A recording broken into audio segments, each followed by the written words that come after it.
Hi everybody, and welcome to my vlog 14. And if you can tell, I'm dressed up in my kind of semi-goth mode. Thank you, Tamsin, for having me to dress this way. Anyway, jumping right into things today. The topic for today I'm going to talk about is acquiring a new wardrobe, basically getting new clothes. One of the hardest things that a transgendered girl can do is get new clothes. It can be excessively hard to buy girls' clothes if you're not really a girl, because it's so embarrassing. It's very, very embarrassing. And it's so frustrating because you can walk through any department store, any clothing store, and you can see all sorts of girls shopping in the men's section. It's perfectly acceptable, perfectly normal for a girl to be wearing a guy's t-shirt and blue jeans. It's no big deal.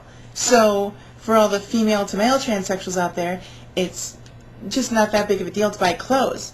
But for the male to females transsexuals, it's very, very hard sometimes. I remember before I was old enough to actually, drive and go get clothes myself, I used to kind of like sneak into my sister's room or my cousin's room and, borrow their clothes. Of course, my sister was kind of a tomboy. She really didn't have a whole lot of feminine clothing, nothing that I would actually want to wear. So I really didn't have that much of a choice. I tried to pick things that were like way back in the dark recesses of the closet that I knew she wouldn't miss. Anyway, that didn't really last because, like I said, she was a tomboy. She didn't really have a lot of feminine clothes. I mean, I don't even think she had a normal bra. I think the only thing she ever had was a sports bra or something like that. So that only lasted until I was about 14 years old. And then that's when people around here get to drive. Kind of weird, but it's not really that heavily populated of a place, so they let 14-year-olds drive. Anyway, I got to drive to driver's ed class during that summer, and on my way home, I decided to stop and get some girl clothes because I really wanted some of my own that I knew I would like. So I went there, and I remember looking around the girls section, sitting there looking at underwear and bras and all this stuff, and there were not that many people there because it was a weekday, but, there were kind of other ladies, walking around, kind of looking at me with a little grin on their face, like, oh, look at that. Little kid looking at bras. What a perv. But anyway, after what seemed like forever, I finally went to pay for it, and, I was unable to hide how nervous I was. I mean, I'm sure the cashier could obviously tell that I was completely nervous. I was kind of fidgety and kind of sweating a little bit and just had this big huge grin on my face, cheeks completely red. And so I tried to make a comment like, oh, buying for sisters is such a pain, trying to make it sound like, yeah, this isn't for me. But she kind of knew and made this comment and said, why don't I believe this is for your sister? I mean, I tried to act like I didn't hear it, but I did. But after that, I really couldn't bring myself to shop for girls' clothes for a very, very long time. That really kind of had an impact on me. After a while, I really just didn't care about what the cashier said because, I mean, they really, really don't know. You could be buying the stuff for anyone. Even if they know that this is obviously stuff in your size, they have no freaking clue who it's really for. For all they know, you could be buying it for your girlfriend, who could be bigger than you or smaller than you. I mean, when I actually had a girlfriend, I was able to get all sorts of stuff from the place I worked. Because, all the girls would see me walking around picking out girls' clothes, and they'd be like, oh, is this for your girlfriend? I'd be like, yeah, this is for my girlfriend. It's like, no, I'm actually really a closet cross-dresser. I'm just, now showing it off. So, they all thought, my girlfriend, right? Anyway, by that time it was pretty hard to embarrass me because I don't really embarrass that easy now. The trick is you just go and pay for it and not be concerned.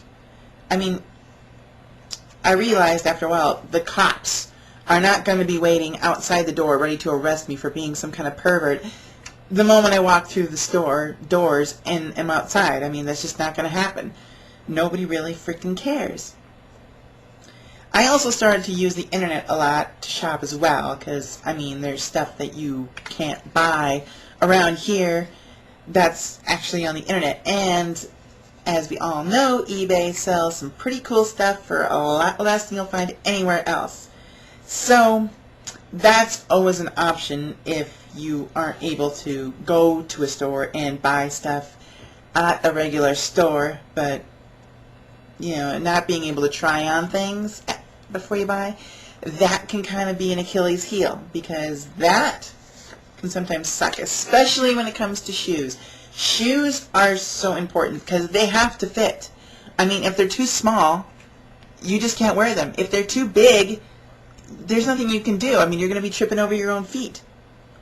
I mean, if they're not exactly the right size, you just can't wear them. I mean, after all, if you buy a pair of pants or a shirt and it's too big, just shrink it in the wash. It's fairly simple. I took a pants size 14 down to my size just by throwing them in some cold water and then putting them in the dryer. Easy. And shrunk them down to about a size 10, which is what I am. You know, but of course for some transgendered, you know, girls, the battle is the other way, finding clothes that are big enough, not small enough. I mean, I know I'm a size 10. It's pretty common size. I really don't have to worry much about finding girls' clothes that fit, but I would like to be a size 6 if I could. But yeah, that just takes losing some weight, I guess. Anyway, I don't really care what cashiers think. I mean, that's the bottom line, I guess, really. I don't really care what they think or what they say to each other when I'm gone, because by the time I'm gone, I don't hear them, and I don't really care what they think. I'm probably never going to see them again, and it's really not that big of a deal. I mean, I'm gone when they say what they want to say, so let them say. I mean, even makeup or underwear, I mean, it's no real problem for me anymore because I really don't care. Of course, some places like, you know, a Supercenter or something, even though I hate Walmart with a burning passion, but they do have the self-checkouts, which kind of helps. I mean, you don't have to sit there and watch a checker peruse through your items. But still, you know things are really going good for you when you start to box up all your guys' clothes in your closet to make room for the girls' clothes. That's when you know you're getting somewhere. Because you certainly need more room. I mean, when I was doing the whole guy thing, I had like one drawer for both my underwear and my socks. And now I have one for like panties, one for bras, one for socks and stockings, stuff like that. I mean, I got all sorts of stuff. But still, no matter what the cost is for all this stuff, or the embarrassment, or the extra room that you need in your closet, it's more than worth every penny that you spend, every embarrassing grin that you get, and pretty much, you know, every box of clothing that you have to haul to Goodwill or to your basement or attic or whatever, because it's really worth everything that you have to go through. But anyway, I'm running short on time, so I think I'll close it up right here. And thanks everybody, and stay tuned for my special vlog next week, as it will be 15. See y'all then.